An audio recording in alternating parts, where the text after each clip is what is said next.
ஹல்லேலூயா. கர்த்தர் நல்லவர். நம்முடைய வாழ்க்கையில் அவர் பெரிய காரியங்களை செய்கிற தேவனாகவே இருக்கிறார். ஹல்லேலூயா. இந்த நல்ல சாட்சிக்காக நான் தேவனுக்கு நன்றி செலுத்துகிறேன். எப்பொழுதும் தேவன் மகிமைப்படுவாராக. ஆமென். இம்மட்டும் நடத்தின தேவன் இனிமேலும் நம்மளை நடத்த அவர் வல்லவராக இருக்கிறார். நம்ம கர்த்தருடைய வார்த்தைக்கு நேரம் நம்ம கடந்து போகலாம். நாம் எடுத்துக்கொள்வோம். மத்தேயு எழுதின சுவிசேஷ புஸ்தகம் 9ஆம் அதிகாரம். மத்தேயு எழுதின சுவிசேஷ புஸ்தகம் 9ஆம் அதிகாரம், அதில் 9ஆம் வசனத்தை நாம் வாசிக்கலாம்.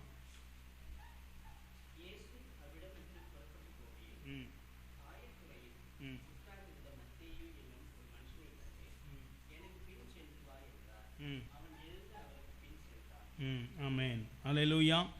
கர்த்தருடைய வார்த்தை சொல்லுகிறது, அவர் பார்த்தீங்கன்னா இயேசு அவ்விடமிட்டு புறப்பட்ட போகையில் ஆயத்துறையில் உட்கார்ந்திருந்த மத்தேயு என்னும் ஒரு மனிதனை கண்டு எனக்கு பின் சென்று வா. இன்றைய செய்தியினுடைய தலைப்பு எனக்கு பின் சென்று வா. அல்லேலூயா. யாருக்கு பின்னாடி? இயேசுவுக்கு பின்னாடி. ஆண்டவர் ஒவ்வொரு ஆத்மாவையும் எனக்கு பின்னாடி வா அப்படின்னு கூப்பிடுறார். ஒவ்வொரு ஜனத்தையும் எப்படி கூப்பிடுறாருன்னா, எனக்கு பின்னாடி வா, என்னை பின்பற்றி வா. ஏன் நம்ம அவரை பின்பற்றணும்? ஏன் ஆண்டவரை பின்பற்றி நம்ம போகணும்? அப்போ ஒவ்வொரு மனிதனையும் பார்க்கும் பொழுது ஆண்டவர் சொல்கிறாரு, என்னை பின்பற்றி வா. இங்கே ஒரு மனிதன் உட்கார்ந்துருக்கிறான். அப்போ ஆயத்துறையில் உட்கார்ந்திருந்த மத்தேயு என்னும் ஒரு மனுஷனை கண்டு எனக்கு பின்பற்றி வா என்றான். அவன் எழுந்து அவருக்கு பின் சென்றான். அப்போ ஒரு இடத்துல இருக்கிற ஒரு மனிதனை, ஒவ்வொரு ஆத்மாவையும் கர்த்தர் என்ன செய்கிறாரு? ஒரு கூப்பிடுறார்.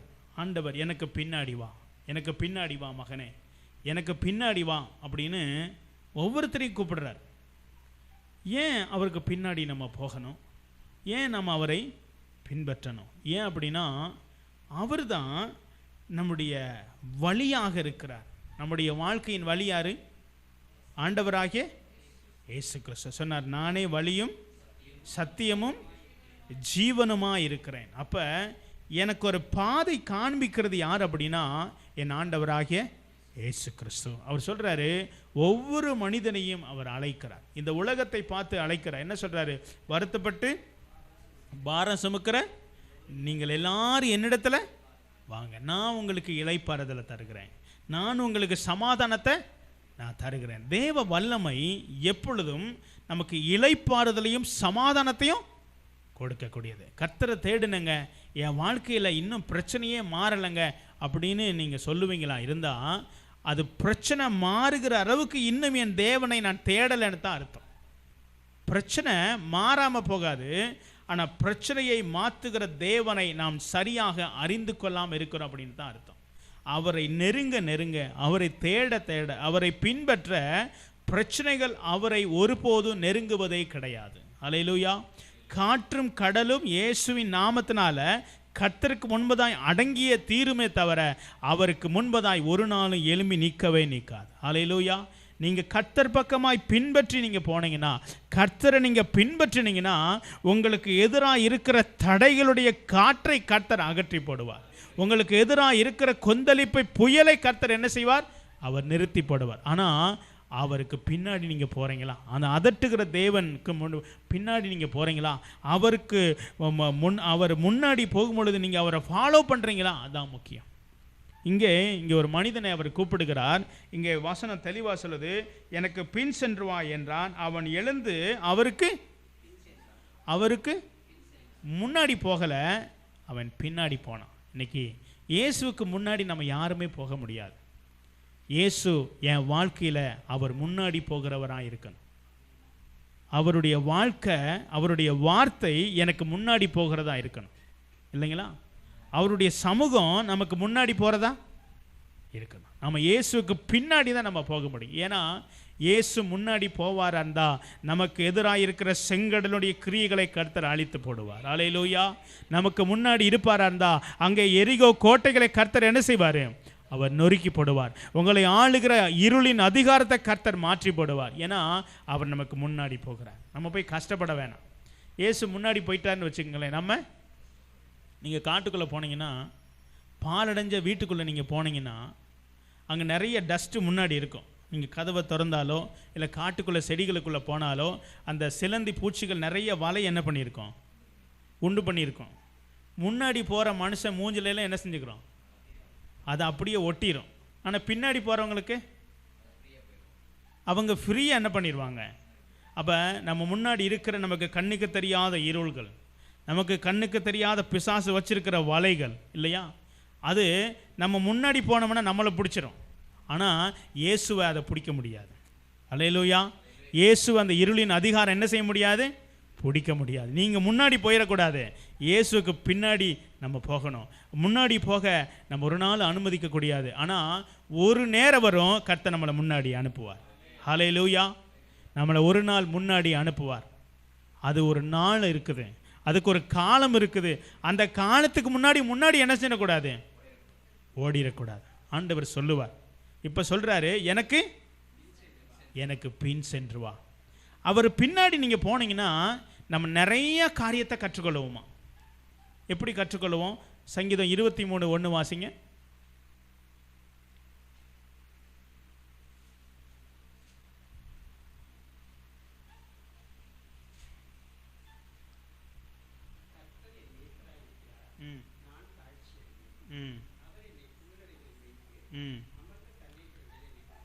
பாருங்க, அவருக்கு பின்னாடி நான் போனேன்னா அவர் எனக்கு மெய்ப்பராக இருப்பார். அவர் எனக்கு மெய்ப்பராக மாறிடுவார். சில இடத்துல அவருக்கு எனக்கு வழியாக இருக்கிறார், சில இடத்துல அவர் எனக்கு சத்தியமாக இருக்கிறார், சில இடத்துல நான் ஜீவனுக்கு போகிற வாசலாக அவர் இருக்கிறார். அவரை எல்லாமல் நம்ம போக முடியாது. சங்கீதக்காரன் சொல்கிறாரு, கர்த்தாவே நீரன் மெய்ப்பராக இருக்கிறீர், நான் என்ன செய்ய மாட்டேன், தாழ்ச்சி அடைய மாட்டேன். எப்பொழுது? அவருக்கு பின்னாடி நம்ம போகும் பொழுது. இயேசுக்கு முன்னாடி போயிடக்கூடாது, அவர் நமக்கு பின்னாடி நாம் இருக்கணும். ஏன் அப்படின்னா அவர் தான் மேய்ச்சலின் வழியை கண்டுபிடிக்கிறவர், அவர் தான் நமக்கு செழிப்பின் பாதையை காமிக்கிறவர், அவர் தான் எங்கே புல் இருக்குன்னு காமிக்கிறவர், அவர் எங்கே தண்ணி இருக்குன்னு நமக்கு காமிக்கிற தெய்வம் அவர் தான். அவர் சொல்கிறாரு, மகனே உன் ஆத்துமாவுக்கு இளைப்பாறுதல் எங்கன்னு எனக்கு தான் தெரியும், என் பின்னாடி வா. ஹல்லேலூயா. ஆத்துமாவுக்கு இளைப்பாறுதல் வேணுமா? இயேசுக்கு பின்னாடி. எத்தனையோ ஜனங்கள் பாருங்க, இன்னைக்கு நல்ல சாட்சிகளை கேட்டோம். எத்தனையோ வருட பிரச்சனை, எத்தனையோ வருட போராட்டம் ஏன் மாறினது? இயேசுக்கு பின்னாடி நம்ம போகணும். இயேசுக்கு பின்னாடி மட்டும் போனால் போதுமா? இயேசு சொல்லுகிற கற்பனைகளை கட்டளைகளை கை கொள்ளும் பொழுது நம்முடைய வாழ்க்கையில் விடுதலைகளை கர்த்தர் தருவார். இயேசுக்கு பின்னாடி போகும் பொழுது நிறைய ரூல்ஸ் அண்ட் ரெகுலேஷனை கர்த்தர் வச்சிருக்கிறார். இயேசுக்கு பின்னாடி கண்ணை மூடிட்டு என்ன செய்ய முடியாது. அவர் நமக்கு நிறைய வழிகளை, அவர் நிறைய பாதைகளை நமக்கு வச்சிருக்கிறார். அந்த பாதையில் எப்படி நடக்கணுன்றது அவருக்கு தான் தெரியும். ஹல்லேலூயா. எங்கே கல் இருக்குது, எங்கே பாதாளம் இருக்குது, எங்கே பிசாசு கண்ணி வச்சிருக்கிறான், எங்கே உனக்கு ஒரு எதிரி இருக்கிறாங்க, எங்கே உனக்கு ஒரு தடை இருக்குது, எல்லாத்தையும் காமிக்கிறவர் ஆண்டவராகிய இயேசு கிறிஸ்து. ஹல்லேலூயா. அவருடையோடு நீங்கள் இணைந்து கொள்வீங்களா இருந்தா அவர் சொல்லிக் கொடுப்பார், மகனை இந்த இடத்துல பொறுமையாரு, இந்த இடத்துல ஜெபித்து கொண்டுரு, இந்த இடத்துல காத்து கொண்டுரு, இந்த இடத்துல நீ எழும்பி, இந்த இடத்துல நீ உட்காரு அப்படின்றத நமக்கு சொல்லிக் கொடுப்பார். ஹல்லேலூயா. சங்கீதம் சொல்லுது, கர்த்தரின் மெய்ப்பராக இருக்கிறார், நான் தாழ்ச்சி, அவர் எனக்கு மெய்ப்பராக இருந்தால் நான் தாழ்ச்சி அடைய மாட்டேன். நான் தாழ்ச்சி அடைகிறேன்னா நான் அவருக்கு மெய்ப்பரா, அவர் எனக்கு இல்லாதபடி என்னுடைய வழியை நான் மாற்றிக்கிறேன். அவர் மாறலை, நான் மாறிட்டேன். நான் என்ன செய்கிறேன்? இப்போ நிறைய ஆடு பார்த்தீங்கன்னா மெய்ப்பனுக்கு பின்னாடி போகும். கொஞ்சம் ஆடு கொஞ்சம் கேப்பு கிடச்சா சந்தில் என்ன செஞ்சிடும், ஒரு வழியில் போயிடும், வேலியில் போய் மாட்டிக்கிறோம், அங்கே போய் கத்திட்டு கிடக்கும். அப்போ மெய்ப்பன் திரும்பி பார்க்கணும், அந்த சத்தத்தில் திரும்பி பார்ப்பார். எங்கே இருக்குது? ஓ, ஆபத்தில் இருக்குது. இந்த ஆடு எங்கே இருக்குது? ஒவ்வொரு சத்தமும் அவருக்கு தெரியும். இப்போ துதிக்கிற சத்தமா அப்படின்னு தெரியும் இல்லைங்களா? அவருக்கு தெரியும். பாருங்கள், இஸ்ரவேல் ஜனங்கள் எகிப்தில் போய் அடிமைகளாக இருந்து கூக்குரல்றாங்க. அங்கே ஒரு சத்தம் பரலோகத்தை போகுது, இது அடிமைத்தனத்தின் ஆவியிலிருந்து எங்களை விடுதலையாக்கும் ஆண்டவரே அப்படின்னு பரலோகத்துக்கு சத்தம் போகுது. அந்த சத்தத்தை கேட்டு தேவன் மோசே என்கிற மனிதனை அவர்களை விடுவிப்பதற்காக வெளியே கொண்டு வரதுக்காக அங்கே ஒரு ஊழியக்காரனை ஆயத்தப்படுத்துகிறார். பாருங்க, 40 வருடம் ஒரு ஊழியக்காரன் ரெடி பண்ணுகிறார் அந்த ஜனத்தை விடுதலையாக்குவதற்காக. அதே ஊழியக்காரன் 40 வருஷம் அந்த எகிப்தில் வாழுகிறார் இல்லையா? எகிப்தில். ஏன் அப்படின்னா அதனுடைய முறைகளை கற்றுக்கொள்ளும்படியாக அங்கே அவன் அனுமதிக்கப்படுகிறார். எகிப்து எப்படி இருக்கும், எகிப்தினுடைய சுபாவம் எப்படி இருக்கும், எகிப்தினுடைய ஜனங்கள் எப்படி இருப்பாங்க, அவங்களுடைய பேச்சு எப்படி இருக்கும், எல்லாத்தையும் கர்த்தர் அங்கே படித்து கொடுக்கறதுக்கு மோசை அங்கேயே வளர்க்குறார் ஆண்டவர். உங்களை ஒரு இடத்துல வளர்ப்பார். அது எத்தனை வருஷம்னு தெரியாது, அது வரைக்கும் நீங்கள் காத்திருக்கணும். நீங்கள் விலைக்கு போயிட்டீங்கன்னா உங்கள் ரட்சிப்பை, உங்கள் பாதுகாப்பை, உங்கள் ட்ரைனிங்கை நீங்கள் விட்டுட்டீங்கன்னு அர்த்தம். உங்களை ஒரு இடத்துல வச்சுருப்பார். விருப்பமே இல்லாட்டி என்ன செய்யணும்? அடங்கி இருக்கணும். இல்லைன்னா அது ஒன்றுமே பண்ண முடியாது. அப்போ மோசே வச்சிருக்கிறாரு. 40 வருஷம் எகிப்திலே வாழ்ந்த மோசே 40 வருஷம் வனாந்தரத்திலே கொண்டு போகிறார். இந்த எகிப்தை விட்டு போன மோசே தான் திரும்ப எகிப்தின் ஜனங்களை, இஸ்ரவேல் ஜனங்களை விடுதலையாப்பார்னு மோசேக்கே தெரியாது இல்லையா? மோசையை விடுதலையாக்கும்படியாக, ஜனங்களை, இஸ்ரவேல் ஜனங்களை விடுதலையாக்கும்படியாக மோசையை தலைவனாக அங்கே தேர்ந்தெடுக்கிறார். 40 வருஷம் ஆடுகளை மேய்க்கிறதை ட்ரைனிங்கில் விடுறாரு. ஒரு ஆடு அங்கிட்டு போயிருக்கும், ஒரு ஆடு இங்கிட்டு போயிருக்கும், ஒரு ஆடு அங்கிட்டு போயிருக்கும். அப்போ அந்த ஆடுகளுடைய சுபாவத்தை மேய்ப்பன் அறியணும். மேய்ப்பன் ஆடை அறியலைன்னா அவன் ஆட்டை சரியாக என்ன செய்ய முடியாது. ஒரு ஆடு, கொஞ்சம் ஆடு மெய்ப்பன் சத்தத்தை கேட்கும், கொஞ்சம் ஆடு மெய்ப்பனுடைய செல்லமாக உட்காந்துக்கிட்டே இருக்கும். பார்த்தீங்களா? மெய்ப்பன் போய் உட்காந்தாருன்னா கொஞ்சம் ஆடுகள் வந்து அவர்கிட்ட படுத்துக்கிறோம். நீங்கள் பார்த்துருக்கீங்களா? தொட்டிலில் போய் படுத்தாரு, கட்டலில் போய் படுத்தாருன்னா அந்த ஆடு முன்னாடி போய் படுத்துக்கிறோம். அப்போ மெய்ப்பனை நேசிக்கிற ஒரு கொஞ்சம் ஆடு இருக்கும், மெய்ப்பனுடைய சத்தத்தை கேட்டு பின்தொடர்கிற ஆடு இருக்கும். மெய்ப்பனை எங்கிட்ட போகும்போது இது மாறி போகிற ஆடுகள் சில என்ன செய்யும் இருக்கும், அங்கே போய் மாட்டிக்கிறோம். குழி இருக்குதா, நல்ல புல் இருக்கா, சில நேரம் புல்லில் பாய்சன் கூட இருந்தாலும் இருக்கும், அது மெய்ப்பனுக்கு தான் தெரியும். இது போய் சாப்பிட்றோம். அப்போ வைத்தியம் பார்க்க வேண்டியது யார் தான் வைத்தியம் பார்க்கணும்? மெய்ப்பன் தான் வரணும். மெய்ப்பன் வந்து வைத்தியம் பார்க்கணும். என்ன பிரச்சனை? இந்த ஆடு எங்கே போயிருச்சு? அப்போ தான் தெரியும், இந்த ஆடு எல்லை மீறி போயிருச்சு. இந்த ஆடு இங்கே சாப்பிடாம வேற என்னத்தையோ அது தெரிஞ்சிடும். ஆட்டுக்கு தெரியாது என்னத்தை சாப்பிட்றோன்னு. ஆனால் ஒரு நேரம் வரும்போது தெரிஞ்சு போயிடும், தப்பானதை சாப்பிட்டோம். அப்போ பேதி ஆகிக்கிட்டு இருக்கோம், இல்லாட்டி மயக்கம் போட்டு விழுந்துடும். அப்போ மெய்ப்பன் வரணும். அப்போ ஆண்டவர் சொன்னார், நான் உனக்கு மெய்ப்பனாக இருக்கிறேன்ப்பா. நீ தவறிட்டீன்னா நீ கூப்பிடுற சத்தம் எனக்கு தெளிவாக கேட்கும். நீ எதனால் கூப்பிடுற, நீ என்ன சத்தம் போடுறன்னு எனக்கு தெரியும். அப்போ நான் உன்னை விடுவிப்பேன். இஸ்ரவேல் ஜனங்கள் அடிமைத்தனத்திலிருந்து கர்த்தரை நோக்கி முறையிட்டாங்க. மோசே என்கிற மனிதனை கர்த்தர் அந்த இடத்துக்கு கொண்டு வந்து இஸ்ரவேல் ஜனத்தை விடுதலை ஆக்கினான் இல்லையா? சோதோம் குமார பட்டணத்தில் ஒரு சத்தம் போகுது பரலோகத்துக்கு இல்லையா? அங்கேயும் ஒரு சத்தம் போகுது. அப்போ சொல்கிறாரு, இங்கே எனக்கு ஒரு சத்தம் வந்துச்சு, அந்த சத்தம் சரியானதா தப்பானதா நான் பார்க்க நான் இறங்கி வந்திருக்கிறேன் அப்படின்னு இறங்கி வந்தார் இல்லையா? 2 தூதர்கள் தேவன் என்ன செஞ்சாங்க, என்னப்பா சத்தம் இங்கே வருது, இங்கே இப்படி ஒரு சத்தம் வந்துக்கிட்டு இருக்குதே. அங்கே அக்கிரமத்தின் மிகுதியான சத்தம் வந்துச்சு. எல்லா சத்தமும் பரலோகத்துக்கு தான் போகுங்க. உங்கள் துதி சத்தம் பரலோகம், உங்கள் முறுமுறுப்பு சத்தம் பரலோகம், நீங்கள் என்ன குறை சொல்கிறீங்கன்னு பரலோகம், எல்லாம் அங்கு தான் போய் சேரும். தேவன் வருவார், உங்களை விடுவிக்கவும் வருவார், அதை சில இதுகளை முடிச்சு வைக்கவும் வருவார். அப்போ சோதோம் குமாரா பட்டணத்துக்கு விடுவிக்க வல்ல, சோதோம் குமாரா பட்டணத்துக்கு எச்சரிப்பை கொடுத்து கொடுத்து பாவத்தின் எல்லைகள் மிகுதியாக நிறைவேறுதல் வந்தபடியினால கர்த்தர் அதை விடுவிப்பதற்காக அல்ல, அதை தரைமட்டமாய் அழித்து போடுவதற்காகவே அவர் வந்தார். ஆனால் இஸ்ரவேல் ஜனங்களை அழிப்பதற்காக வல்ல, இஸ்ரவேல் ஜனத்தை விடுவிப்பதற்காக அவர் வந்தார். இயேசுவுக்கு பின்னாடி போகும் பொழுது நாம் எந்த பாதையிலே போகிறோம், எந்த சத்தத்தை நாம் கேட்கிறோம்? ஆடுகளின் சத்தத்தை மெய்ப்பன் என்ன செய்யணும்? கேட்கணும். அப்போ இந்த இடத்துல பார்த்தீங்கன்னா அங்கே சங்கீதம் 91 சொல்கிறார், ஆபத்து காலத்தில் என்னை நோக்கி கூப்பிடு, நான் உன்னை. அந்த சத்தம் வரணும். விடுவிக்கிற சத்தமாக உங்கள் சத்தம் இருக்கணுமே தவிர உங்களை அழித்து போடுகிற சத்தமாய், உங்களை துரத்தி விடுகிற சத்தமாய் இருக்கக்கூடாது. ஆதாமும் ஏவாலும் இயேசுவோடு நடந்தாலும் ஏதேன் தோட்டத்தை விட்டு துரத்தப்படுகிற நிலைமைக்கு அவங்க போயிட்டாங்க. ஏன் அப்படின்னா அங்கே வேறொரு சத்தம் கேட்டுட்டாங்க இல்லைங்களா? ஆண்டவர் சொன்னதுக்கு ஆப்போசிட்டாக சொல்லாமல் அதை சொல்கிறத போல சொன்னாலும் அங்கே வஞ்சிக்கிற ஆவி அவர்களுக்குள் வேலை செய்துச்சு. ஆதாம் ஏவால தேவனை விட்டு பிரிக்கிற ஒரு இடத்துக்குள்ளாய் பிசாசு கொண்டு போயிட்டான். கையினால் செய்யப்பட்டவங்க தான். ஆபிரகாம் ஆதாம் வந்து தேவனோடு வாழ்ந்த மனுஷன்தான். பாருங்க, தேவனோடு வாழ்ந்துருக்கிறாங்க, தேவ அபிஷேகத்தில் நிறைஞ்சிருக்கிறாங்க. பிசாசு எப்படி தொட முடிஞ்சிச்சு இல்லைங்களா? இன்றைக்கி நீங்களும் நானும் இயேசுடைய கையினாலேயே வடிவமைக்கப்பட்டிருக்கிறோம். இல்லாட்டி பெருமை பாராட்டி சொன்னால் யார் தெரியுமா? நான் இயேசோடு நடந்த ஆள். இப்போ அபிஷேகத்தை பெற்றுக்கொண்டாலே போடுறாங்க. இயேசுவோடு நடந்த ஆதாம் ஏவாளுமே துரத்தப்பட்டுட்டாங்க. நம்ம எப்பொழுதும் தேவனோடு சரியான பாதையில் நடக்கிறவர்களாக இருக்கணும், அவரை பின்பற்றுகிறவர்களாக இருக்கணும். இயேசுவை பின்பற்றும் போது, இயேசுவை சத்தத்தை கேட்கும் போதெல்லாம் அவர்கள் பகலில் குளிர்ச்சியான வேளையிலே தேவனோடு சேர்ந்து நடக்கிறவர்களாக இருந்தாங்க, உலாவிக் கொண்டிருந்தாங்க, சேர்ந்து நடந்தாங்க. என்னப்பா நடக்குது ஆண்டவரே, இந்த புல்லு பாருங்கள், இந்த காக்கா பாருங்கள், இந்த குருவி பாருங்கள், இந்த சிங்கம் பாருங்கள். ஆனால் இயேசுவோடு நடக்காத ஒரு நேரம் வந்துச்சு. எப்போ தெரியுங்களா? சத்தத்தை, அந்நிய சத்தத்தை கேட்கும் பொழுது அங்கே ஒரு பிரிவினை வந்து ஒளிந்து கொண்டாங்க. இங்கே கேட்குறார், ஆதாமே நீ எங்கே இருக்கிற? ஆண்டவருக்கு தெரியும் எல்லாமே. ஆனாலும் நம்மகிட்ட இருந்து என்ன ரிப்ளை வருதுன்றான்ற பார்ப்பார். உங்கள் சூழ்நிலை ஆண்டவருக்கு தெரியாதா?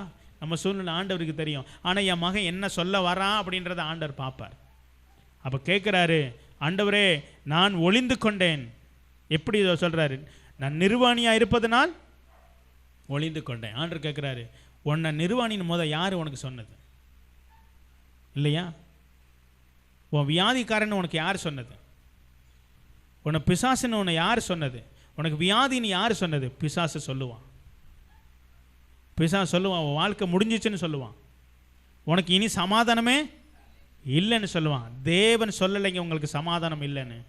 தேவன் சொல்கிறார், நான் உனக்கு சமாதானம் உள்ள தேவன், நான் உனக்கு ஆரோக்கியம் உள்ள தேவன், உன் வியாதியை விளக்குகிற தேவன், உன்னை பாதுகாக்கிற தேவன், என் மகிமையினால் மூடியிருக்கிற ஆண்டவர். ஆதாம் ஏவாளையும் அவருடைய மகிமையினால் மூடினார். ஆண்டவர் கேள்வி கேட்குறாரு, உன்னை நிர்வாணின்னு சொன்னது யாரப்பா? முதல்ல உன்னை நிர்வாணியாவே நான் வைக்கலையே, இல்லையா? நான் ஒன்றுமில்லாதவனா உன்னை நான் வைக்கலையே, நீ தனிமைப்படுத்தப்பட்டவனா உன்னை வைக்கலையே. ஆண்டவர் கேட்பார், உனக்கு நான் உனக்கு குடும்பத்தை கொடுத்தனே, உனக்கு பிள்ளையை கொடுத்தனே, உனக்கு உறவை கொடுத்தனே, ஏன் தனிமை? உன்னை யார் சொன்னது தனிமைன்னு? உனக்கு யார் இல்லைன்னு யார் சொன்னது? பிசாசு சொல்லுவான். பிசாசு என்ன செய்வான்? உனக்கு ஒன்றுமே இல்லை பார்த்தியா, உனக்கு ஒருத்தர் உதவி இல்லை பார்த்தியா, நீ தனியாக இருக்கிற பார்த்தியா? அது பிசாசின் சத்தம். ஆதாமை கூப்பிட்டு சொல்கிறார், உன்னை நான் நிர்வாணி ஆக்காமல் நான் உன்னை பாதுகாத்து வச்சிருக்கிறேன், ஆனால் உன்னை யார் நிர்வாணின்னு சொன்னது? அப்படி தானே அந்த இடத்துல அப்படி தானே எழுதப்பட்டிருக்குது. அப்போ சொல்கிறாரு, இவன் தான் சொன்ன ஆண்டவரே. கர்த்தர் நியாய தீர்ப்பை கட்டளையிட்டார். நம் தேவ சத்தத்தில் இருக்கும் பொழுது நமக்கு ஒன்றும் குறைவு இருக்காது. ஆதாம் ஏவாளுக்கு ஒன்று கூட குறைவு இல்லைங்க. எல்லாம் அவருடைய மகிமை மூடிக்கொண்டே இருந்துச்சு. பிரசன்னம் உங்களை மூடிக்கிட்டே இருக்க வழியை பாருங்க. பிரசன்னத்தை நீங்கள் இழந்துட்டீங்கன்னா உங்களுடைய எல்லாவற்றையும் நீங்கள் இழந்து துரத்தப்பட்டு போயிடுவீங்க. மகிமை உங்கள் மூடணும். வீட்டில் மகிமையை தங்க வச்சிருக்கிறீங்களா?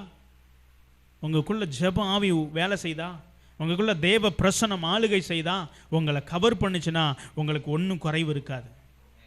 ஹல்லேலூயா. உங்கள் வீட்டில் மகிமை மூடி இருக்குதான்னு பார்த்துக்கொள்ளுங்க. நீங்கள் நடக்கும்போது ஜெப ஆவி தேவ பிரசன்னம் மகிமை உங்களை மூடுதான்னு பாருங்க. அப்படின்னா ஏதேன் தோட்டத்தினுடைய உறவில் ஆதாம் ஏவாளுக்கும் ஒரு குறைவு இல்லை. நிர்வாணிகளே அவங்க இல்லை, ஏன்னா மகிமை மூடி இருந்துச்சு. அவங்க வெக்கப்படலை, அவங்க கஷ்டப்படலை, தாகத்துக்கு எதுவும் போய் தேடலை, எல்லாம் நிறைவாய் கொடுத்து பிளஸ் பண்ணிட்டார் ஆண்டவர். பாருங்க, கர்த்தரை தேடுகிற ஜனத்தை, கர்த்தரண்டை வந்த ஜனத்தை தேவன் ஆசீர்வதிப்பாரே தவிர ஒரு குறையும் தேவன் வைக்க மாட்டார். ஹல்லேலூயா. ஆதாம் ஏவாளை படைச்சு, இந்தப்பா இந்த வெறும் பூமி நீயே நீ பார்த்துக்கன்னு சொல்லலை, எல்லாவற்றையும் கையில் கொடுத்தது மட்டும் இல்லை, கையிலே கொடுத்த தேவன் அவர்களை ஆசீர்வதித்தார். ஹல்லேலூயா. இன்னைக்கு கர்த்தரை அதே காரியத்தை தான் இன்னைக்கு உங்களுக்கு எனக்கு செய்கிறார். ஆசீர்வதிக்கப்படுகிறனால தான் எங்கள் நிலைமை மாறுது. ஆசீர்வதிக்கப்படுகிறனால தான் என் குறைச்சல் மாறிக்கொண்டிருக்குது. அதை நீங்கள் உணர்றீங்களா? ஆமென். கர்த்தர் என்னை ஆசீர்வதிக்கிறார். தேவன், என் தேவன் தம்முடைய ஐஸ்வரியத்தின்படி என் குறைகளை எல்லாம் கிறிஸ்து இயேசுவுக்குள் மகிமையிலே நிறைவாக்குகிறார். அதான் முக்கியம். அவருடைய மகிமை, அவருடைய பிரசன்னம் என்னை மூடிக்கொண்டிருக்குது. அப்போ சொல்கிறாரு, ஏன் ஒளிஞ்சிட்ட ஆண்டவரே? நான் நிர்வாணியாக இருக்கிறேன். யார் சொன்னது? ஒன்றா சொன்னது. கர்த்தர் அதுக்கு நியாய தீர்ப்பை கட்டளையிட்டார். சரி, இவ்வளோ காலம் நான் சொன்னதை நீ கேட்கல, இனி இந்தா உனக்கு இந்த இடத்துல இல்லை, இனி நீ பாடுபட்டு அந்த ஆசீர்வாதத்தை பெற்றுக்கொள். இல்லையா? அவன் ஒவ்வொன்றுக்கும் பாடுபட வேண்டியதாயிருச்சு. எல்லாம் ஆயத்தமாக இருந்துச்சு. ஆனால் அந்நிய சத்தத்தை கேட்கும் பொழுது நமக்கு பாடுகள் பெருகிடும். அந்நிய சத்தத்தை கேட்டால் என்ன வந்துடும்? நீங்கள் தான் அதை சொல்யூஷன். நீங்கள் தான் 10 ரூபாய்க்கு யார் தான் சொல்யூஷன்? நீங்கள் தான். சுகத்துக்கு நான் தான், சொல்யூஷன் நான் தான். ஆனால் ஏதேன் தோட்டத்துக்குள்ளே இருந்தேன்னா அங்கே எல்லாமே மெடிசன் அவர் தான். ஆண்டவரே சாயங்காலம் வரும்போது என்னப்பா நடந்துச்சு, இந்த மலையிலேருந்து கீழே வலிக்கி விட்டுருச்சு ஆண்டவரே, விழுந்துட்டேன். சரி சரி வா வா, மருந்து போடுவார் இல்லையா, சுகப்படுத்தியிருப்பார். ஆண்டவரே இன்றைக்கி நான் இதெல்லாம் சாப்பிடணும், இந்த உள்ளே இருக்குது சாப்பிடு. ஆனால் துரத்தப்பட்ட பிறகு அவர்களே நெத்தி வேர்வை சிந்துறால் கடுமையான பாதையின் வழியாக கடந்து போக வேண்டியதாயிடுச்சு. தேவ மகிமையை இழந்துடாதீங்க, தேவ பிரசன்னம். அதனால தான் இயேசு அவர் சிலுவைக்கு வந்தார். சிலுவைக்கு வந்ததின் நோக்கம் என்ன? அந்த ஆதாம் ஏவாளுக்கு கொடுத்த ஆசீர்வாதத்தின் மகிமையை திரும்ப நம்ம கையில் என்ன பண்ணியிருக்கிறாரு, அவர் அதை உணர்றீங்களா, கொடுத்துருக்கிறார். அதனால தான் ஜெபிக்கும் போது நிலைமை மாறுது. அதனால தான் ஜெபிக்கும் போது எனக்கு கர்த்தர் சுகத்தை கொடுக்கிறார். அதனால தான் ஜெபிக்கும் போது நான் மேன்மை அடைகிறேன். நான் ஜெபிக்கும் போது என் குறைச்சல் மாறுது. நான் ஜெபிக்கும் பொழுது என் நிலைமைகள் மாறுது, என் கண்ணீர் துடைக்கப்படுது, என் கவலைகள் மாறுது. அந்த சிலுவையில் சாத்தானின் வல்லமையை ஆண்டவராய் இயேசு கிறிஸ்து நிர்மூலமாக்கி இருக்கிறார். இன்னைக்கு நீங்களும் நானும் அந்த சாபத்துக்கு உண்டான ஆசீர்வாதம் அல்ல, இப்போ ரொம்ப கஷ்டம் தான். ஆனால் கர்த்தருடைய வல்லமை நம்மளை மேலே தூக்குகிறதா இருக்கிறது. அல்லேலூயா. ஆண்டவர் நம்மளை மேலே தூக்குவார். ஆண்டவர் ஒரு நாள் நம்மளை கீழே விட மாட்டார். ஆண்டவருடைய கரம் நம்மளை உயர்த்தி கொண்டே வருமே தவிர ஆண்டவருடைய கரம் கீழே நம்மளை அமர்த்தவே அமர்த்தாது. அதை நீங்கள் விசுவாசிக்கணும். ஆண்டு சொன்னார், என் பின்னாடி வாப்பா. அவன் பார்க்குறோம், அவன் சொல்கிறாரு, அவன் எழுந்து அவருக்கு பின் சென்றான். நீங்கள் பின்னாடி போகணும், இயேசுக்கு பின்னாடி நம்ம போகணும். ஆனால் இயேசுக்கு பின்னாடி போக முடியாதபடி நிறைய சத்தங்கள் நம்மளை என்ன செய்யும், கேட்கும். உங்கள் சுபாவம், உங்களுடைய கோபம் இல்லைங்களா, எரிச்சல், வைராக்கியம், இதெல்லாம் வச்சுக்கிட்டு இயேசுக்கு பின்னாடி என்ன செய்ய முடியாது. இதெல்லாத்தையும் விட்டுட்டு தான் நீங்கள் இயேசுக்கு பின்னாடி போக முடியும். இதெல்லாவற்றையும் இன்னொரு வசனத்தை கூட நம்ம வாசிக்கலாம். மார்க்கு 2:14-22 வாசிங்க. ஆமென். அங்கே லேவி என்ற ஒரு மனுஷனை பார்த்தார் இல்லையா, அவனையும் பார்த்து கூப்பிடுறார், எனக்கு பின்னாடி வா. அவனும் என்ன செய்கிறான், அவருக்கு பின்னாடி போகிறான். சீசர்கள் 12 பேர்த்த கூப்பிட்டாரு, எனக்கு பின்னாடி வாங்கப்பா அப்படின்னாரு. 12 பேர் அவருக்கு பின்னாடி, முழு உலகத்தையும் இப்போ கூப்பிடுறாரு. இன்னைக்கு முழு உலகம் அவருக்கு பின்னாடி போய்கொண்டே இருக்குது. ஏன் தெரியுங்களா, அங்குதான் அந்த மனிதனுக்கு வழி இருக்குது. அங்குதான் அவனுடைய குறைவை தேவன் மாற்றுகிறார். ஆண்டவருக்கு பின்னாடி போகும்பொழுது தேவன் நம்முடைய குறைகளை எல்லாம் மாற்றிடுவார். நம்முடைய சூழ்நிலைகள் என்ன செய்வார், ஏன்னா அங்கே நம்முடைய கண்ணீரை ஜெபத்துக்கு கர்த்தர் பதிலாக என்ன செய்கிறாரு, கொடுக்கிறார். அங்கு வேதனைகளை அவர் மாற்றுகிறார். ஏன்னா எனக்கு முன்னாடி போகும்பொழுது அவர் தடைகளை உடைக்கிறவராக எனக்கு முன்னாடி இருக்கிறார். நான் முன்னாடி போகும் பொழுது அவர் எனக்கு யெகோவா ராஃபாவாக எனக்கு முன்னாடி இருக்கிறார். அவர் எனக்கு முன்னாடி போகும் பொழுது சில நேரம் பிரச்சனை வரும் பொழுது அவர் யெகோவா நிசியாக என் முன்னாடி நிற்கிறார். நான் போய் பிசாசோட போராட தேவையில்லை, எனக்கு முன்பதாக என் தேவன் அதை சிலுவையிலே அவனுடைய நிர்மூலமாக்கி இருக்கிறார்.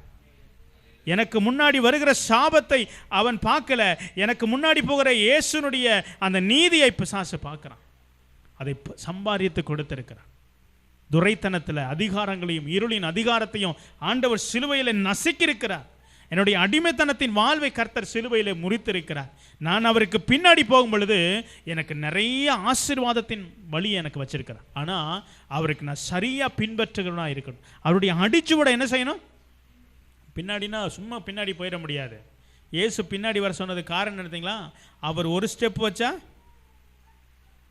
நம்மளும் ஒரு ஸ்டெப்பு தான் வைக்கணும். அந்த காலினுடைய அடிச்சுவடை பின்பற்றணும். அந்த கால் எங்கே போயிருக்குன்னு பார்க்கணும். தடம் பிசாசு அவரை நடந்த மாதிரி நடந்து வச்சுருப்பான். அந்த தடத்தில் கால் வச்சிடக்கூடாது. தடத்தை வச்சுட்டிங்கன்னா ட்ராக் என்ன செஞ்சிடும், என்ன இயேசு கால் போகிறது தெரியுதே, பிசாசு வைப்பான். ஆனால் கொஞ்சம் தூரம் போனால் தான் தெரியும், ஐயையோ பிசாசுக்கிட்ட வந்துட்டோமே, வழி மாறிட்டோம். திரும்ப அங்கேருந்து கூப்பிடணும், ஆண்டவரே என்னை காப்பாற்றும். ஆண்டவரை வந்து மறுபடியும் தூக்கிடுவார். மறுபடியும் தூக்கி கொண்டு போய் எங்கே வைப்பார், கிரெயின் தூக்குற மாதிரி தூக்கி கொண்டு போய் அந்த கரெக்டாக அவருடைய ட்ராக்லேயே வச்சுருவார். என் பின்னாடி வா, மறுபடியும் உங்களை விடுதலை கொடுத்துருக்கிறார் இல்லைங்களா. இதெல்லாம் அப்படியே தூக்கி கொண்டு வந்து மறுபடியும் என்ன செய்கிறாரு, அந்த ட்ராக்கில் வைக்கிறார். இனி கடன் வாங்காத, இனி பிசாசிட்ட மாட்டிக்காத, இனி எந்த பிரச்சனையில் போய் அகப்பட்டு கொள்ளாத, ஞானத்தை கொடுக்குறார். இதெல்லாம் இப்போ உங்களுக்கு கொடுத்ததில் என்ன தெரியுங்களா? ட்ராக்கை மறுபடியும் தூக்கி வைக்கிறார். போய் கடை வாங்கிறாதப்பா, யார்கிட்ட போய் காசை ஏமாற்றி வாங்கிறாதப்பா, ஏதாவது பண்ணி விட்றாத. ஏன் அப்படின்னா மறுபடியும் அடிச்சு விட பின்பற்றி வா. உனக்கு நித்திய ஜீவன் இருக்குது, உனக்கு சமாதானம் இருக்குது, உனக்கு ஆரோக்கியம் இருக்குது, உன் வாழ்க்கையில் செழிப்பு இருக்குது. அப்போ 23வது சங்கீதத்தில் அடுத்த வசனம் வாசிங்க, 1-2 மறுபடி வாசிங்க.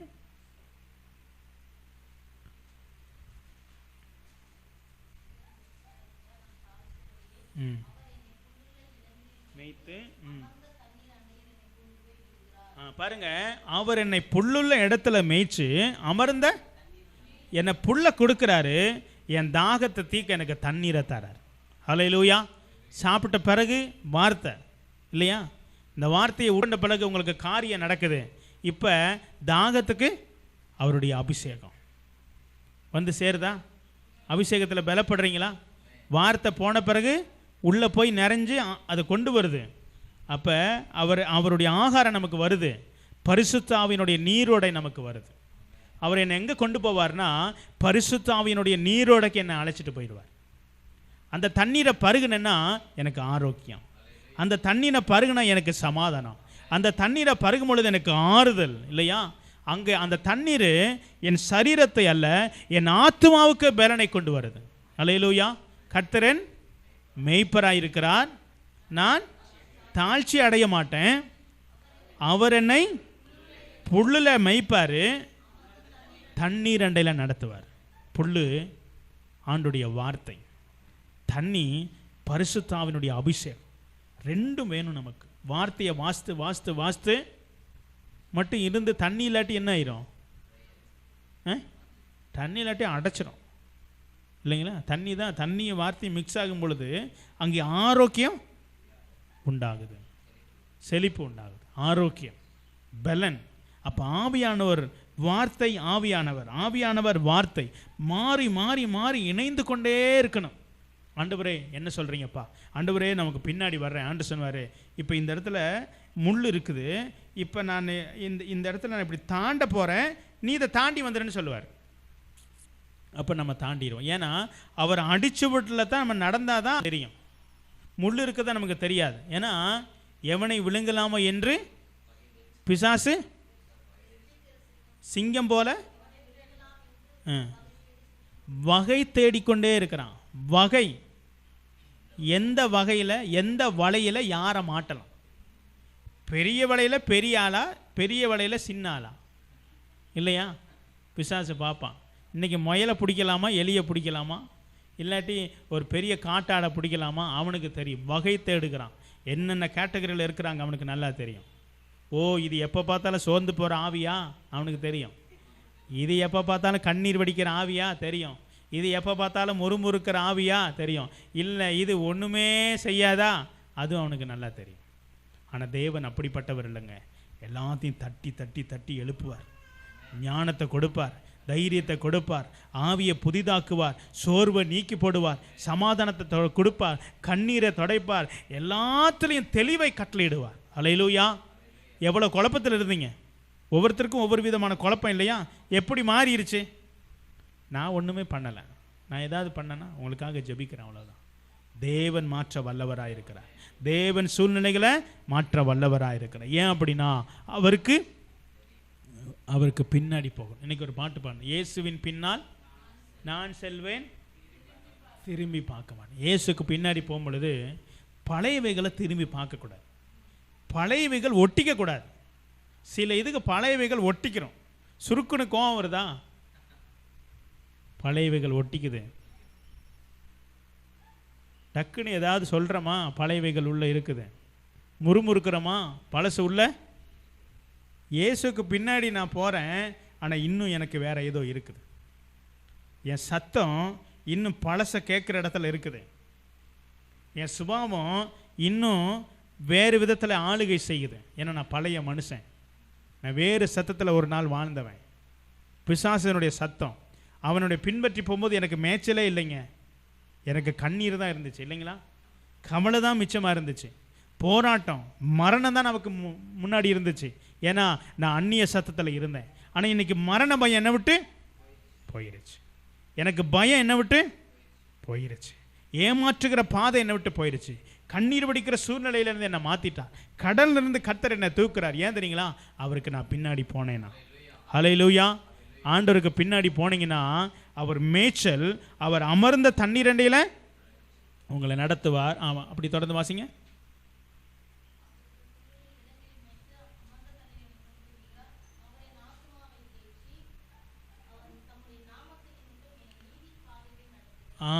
அவர் என் ஆத்மாவை பாருங்க, புல்லு தண்ணி, அதுக்கு பிறகு அவர் தேற்றுகிறார். யார் நிமித்தம்?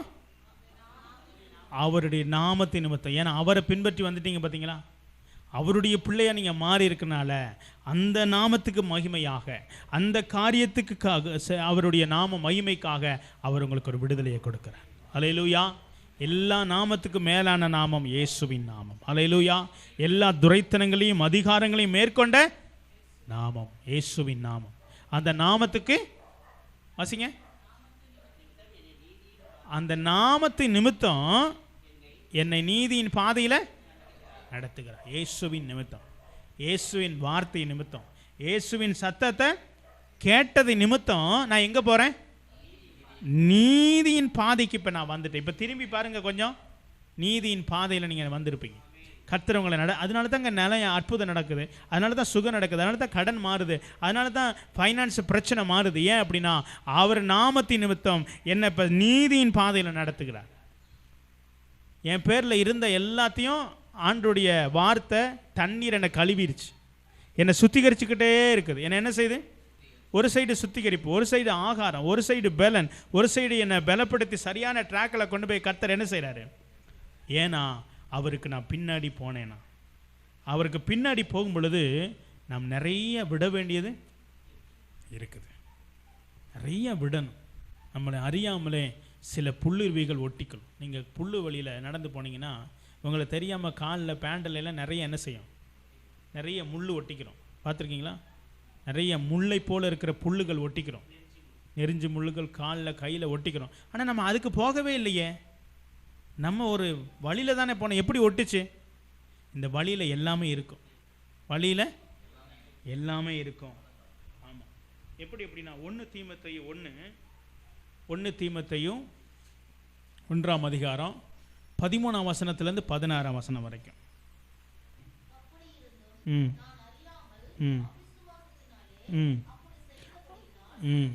இரக்கம் பெற்றேன். பாருங்க, முன்ன எப்படி இருந்தானா? தூசிக்கிறவன், கொடுமை செய்கிறவன், துன்பப்படுத்துகிறவன். பழைய வாழ்க்கை.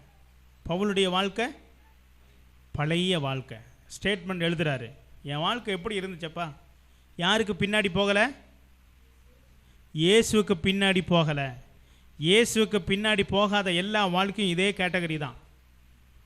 இயேசுவுக்கு பின்னாடி போகாதனுடைய வாழ்க்கை துன்பப்படுத்துகிறவன், தூசிக்கிறவன், அடிமைப்படுத்துகிறவன், போராடுகிறவன், சண்டை போடுகிறவன், என்னென்ன பேரோ வரும். ஏன் அப்படின்னா அவ்வளவும் இருளின் ராஜ்யத்தினுடைய பாதை, பிசாசனுடைய வழி. அதெல்லாம் பிசாசு என்ன செய்வான்? சமாதானத்தை தரமாட்டான். எப்போ பார்த்தாலும் பிரச்சனை பண்ணுறதே தருவான். பிரச்சனை உள்ள ஆவியை தருவான். பிரச்சனை உள்ள ஆவி நமக்குள்ள என்ன செய்யும்? எப்போ பார்த்தாலும் பிரச்சனை வந்துகிட்டே இருக்குதா? புரிஞ்சுக்கொள்ளுங்க, அந்த சுபாவம் எனக்குள்ளே இருக்குதுன்னு அர்த்தம். அதுலேருந்து நீங்கள் வெளியே வரணும். எப்போ பார்த்தாலும் சண்டை போட்டுக்கிட்டே இருக்கிறீங்களா? அது அந்த ஆவி நமக்குள்ளே இருக்குது, வெளியே வரணும்.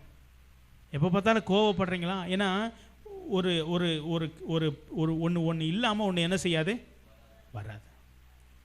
நம்ம தேவனை பின்பற்றணும் தான். ஆனால் இன்னும் நம்மளை விட்டு விலகாமல் நிறைய என்ன செய்யுது? பவுல் சொல்கிறாரு, நான் முன்னாடி அப்படியெல்லாம் இருந்தேன்ப்பா, என் வாழ்க்கை ரொம்ப தான். அந்த வசனத்தை அப்படியே மறுபடியும் வாசிங்களேன்.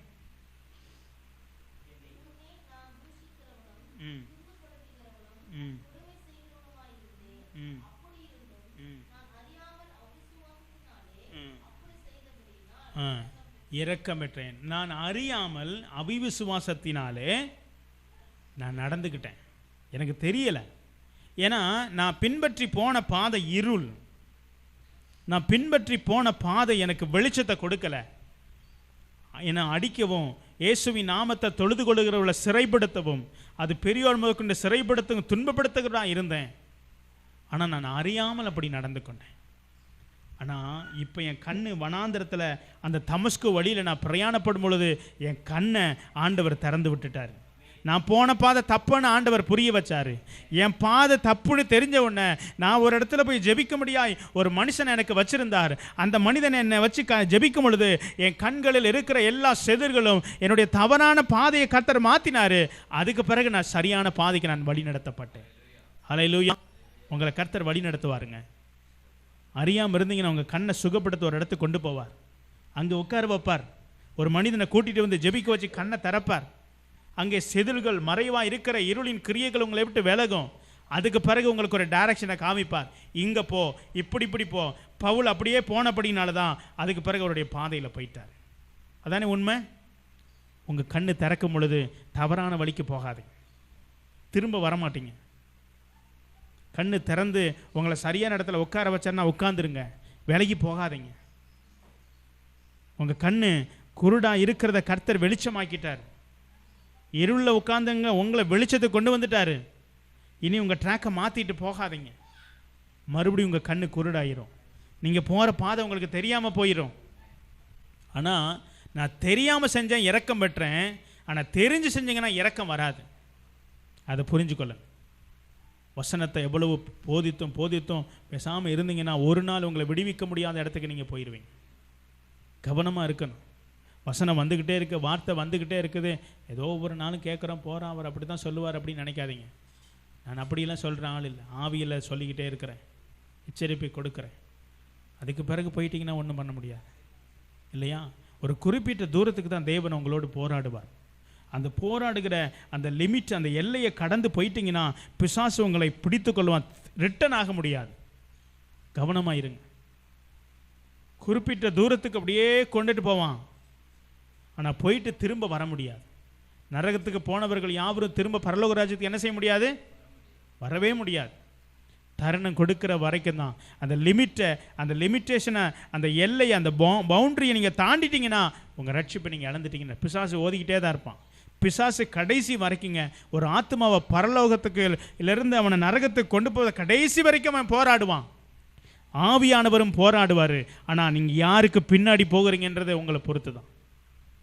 பவுல் ஒரே ஒரு தடவை பட்டார். அதுக்கு பிறகு அவர் திரும்பி என்ன செய்யலை? பார்க்கல. அவர் சொல்கிறாரு, நான் பின்னானவைகளை மறந்துட்டேன், நான் முன்னானவையே நோக்கி நான் ஓடுகிறேன். அந்த முன்னானவை என்ன தெரியுங்களா? எனக்கு முன்பதாக இயேசு ஒருத்தர் சிலுவையில் என் பாவத்துக்காய் மரித்தார் என்பது தான். சிலுவையை பற்றிய உபதேசம் அல்லாமல் வேற ஒன்றையும் நான் பிரசங்கிப்பதே இல்லை. இல்லையா? முன்னாடி போக விரும்பணும். முன்னாடி ஒரே ஒரு நோக்கம், என் இயேசு எனக்காக சிலுவையில் வைத்திருக்க என்னுடைய திட்டம். ஹல்லேலூயா. வேற ட்ராக்குக்கு போகாதீங்க. அன்னைக்கு இருந்த தவறான உபதேசங்கள், அன்னைக்கு பவுலடியார் காணியத்திலையும் தவறான உபதேசங்கள், தவறான சத்தியங்கள் இருந்துச்சு இல்லைங்களா? ஆனால் அவருக்கு தெரியும், இந்த சிலுவையின் உபதேசத்தை தவிர வேற ஒன்றுங்க ரட்சிக்க முடியாது. தவறான சத்தியங்கள் உங்களை வழி நடத்தும். ட்ராக்கை மாறி போகாதீங்க. உங்கள் சிந்தையில் இடம் கொடுக்காதீங்க. இயேசுக்கு பின்னாடி வாங்க.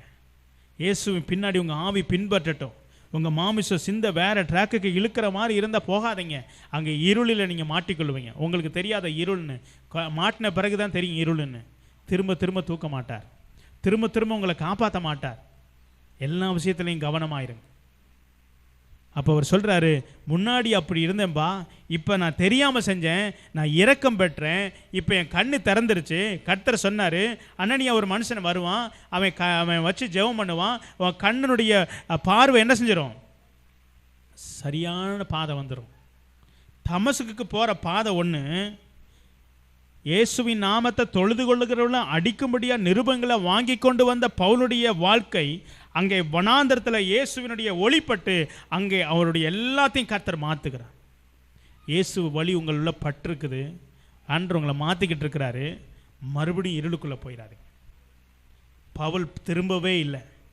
இயேசுவின் ஒளி பட்ட உடனே அந்த சத்தத்தை கேட்குறார். ஆண்டவரே நீர் யார் அப்படின்னு கேட்குறார். பவுலே, முள்ளில் உதைக்கிறது உனக்கு கடினம். யார் முள்ளுன்னே எனக்கு தெரியலையே. சொல்கிறாரு, நீ துன்பப்படுத்துகிற பிள்ளைகளுடைய கிறிஸ்து நானே. என்னையே அடிக்கிற, என்னையே துன்பப்படுத்துகிற. பவுல் சொன்னார், நீ யாருன்னே தெரியல ஆண்டவரே. ஜெபிக்கிற கூட்டத்தை அடிக்கிற இல்லையா, அது நான் தான். ஜெபிக்கிற பிள்ளையை துன்பப்படுத்துகிறிய அதை என்ன தான்? உங்களை ஒவ்வொருவரையும் அடிக்கும் பொழுது, வேதனைப்படும் பொழுது அங்கே ஆண்டவர் துன்பப்படுத்துகிறார், துக்கப்படுகிறவராக இருக்கிறார். நீங்கள் தவறு செய்யும் பொழுதும் அவர் தான் துக்கப்படுகிறார். நீங்கள் கடனை எச்சரிச்சும் திரும்ப கடனை போனீங்கன்னா கர்த்தர் துக்கப்படுவார். கோபத்தை எச்சரிச்சும் திரும்ப கோபத்தில் போனீங்கன்னா கர்த்தர் என்ன செய்வார்? துக்கப்படுவார். சண்டையை நிறுத்துங்கன்னு சொல்லி சண்டை போட்டுக்கிட்டே இருந்தீங்கன்னா கர்த்தர் என்ன செய்வார்? சுபாவம் மாறணும். அந்த பவுல் தன்னுடைய பாதையை விட்டு அவர் திரும்பிட்டார். திரும்பின பிறகு அவர் புதிய மனுஷனாய் மாறிட்டார். அவர் கடைசி வரைக்கும் சொல்கிறாரு, நான் பின்னாடி இருக்கிறத மறந்துட்டேன்ப்பா, நான் திரும்பி பார்க்கல, இந்த இயேசுவுக்காக என் ஜீவனையே நான் முன்வைத்து ஓடுகிறேன். அல்லேலூயா.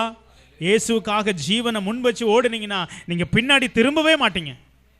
ஜீவனை முன் வைக்காட்டினா பின்னாடி திரும்பிடுவோம். அவருடைய ஜீவனோட ஜீவனை அவங்கள ஒப்பு கொடுங்க. எந்த இடரல் வந்தாலும் நீங்கள் பின்வாங்கி போக மாட்டீங்க. பவுலுடைய வாழ்க்கையில் எத்தனை தடைகள், என்ன எத்தனை போராட்டம், எத்தனை சூழ்நிலை, எத்தனை புயல், எத்தனை நெருக்கங்கள், எத்தனை அடிகள், எத்தனை அவமானங்கள். ஏன்னா இயேசுவோடு ஜீவனாக இணைந்து கொண்டார். ஒரு நாள் பின்வாங்கலை. உங்கள் ஜீவன் ஆண்டவரோடு இணைத்து கொள்ளுங்க, பின்னாடி போக மாட்டீங்க. அப்போ ஆண்டு சொன்னார், மகனே எனக்கு பின்னாடி வா. இதனுடைய தொடர்ச்சி அடுத்த வாரம் மறுபடியுமாய் நம்ம தொடர்ச்சி அடுத்த வாரம். ஏன்னா இந்த வார்த்தைகளை திட்டமும் உங்களுக்கு சொல்ல சொன்னபடினால இது முடியலை. மறுபடியும் நம்ம அடுத்த வாரத்தில் கண்டினியூ பண்ணுவோம். ஆண்டவர் இன்னும் என்னென்ன இருக்குது நம்ம பின்னாடி அப்படின்றத பார்ப்போம். ஒன்று புரிஞ்சு கொள்ளுங்க, இயேசுக்கு பின்னாடி நான் போகணும். இயேசுக்கு பின்னாடி போனோம்னா அவருடைய வழியில் என்ன இருக்குது? சமாதானம் இருக்குது, சந்தோஷம் இருக்குது, பரலோகத்தினுடைய பாதை இருக்குது, சத்தியம் இருக்குது, நமக்குள்ள ஜீவன் இருக்குது. ஜீவ வழியை வச்சிருக்கிறேன். நானே வழியும் சத்தியமும் ஜீவனுமா இருக்கிறேன். அவருக்கு பின்னாடி போனீங்கன்னா அவர் எல்லாத்தையும் பார்த்துக்கிடுவார். நமக்கு முன்னாடி இருக்கிற எல்லா தடைகளையும் அவரே பொறுப்பெடுத்துக் கொள்ளுவார். அவர் சொல்றார், எனக்கு பின்னாடி மட்டும் வா, எனக்கு பின்னாடி மட்டும் வா. ஆண்டவருக்கு பின்னாடி போவோம். பிசாசு சத்தம் போகாமல் சைடில் போயிடாம தேவ பாதையில் நடத்துவோம். ஆண்டவர் உங்களை ஆசீர்வதிப்பாராக. ஆமென். அல்லேலூயா. நம்ம கண்களை மூடி நம்ம ஜெபிக்கலாம். ஆண்டவருடைய கரத்தில் நம்மளை ஒப்பு கொடுப்போம். பரிசுத்தமான நல்ல ஆண்டவரே, இந்த வேலைக்காக நன்றியோடு துதிக்கிறப்பா.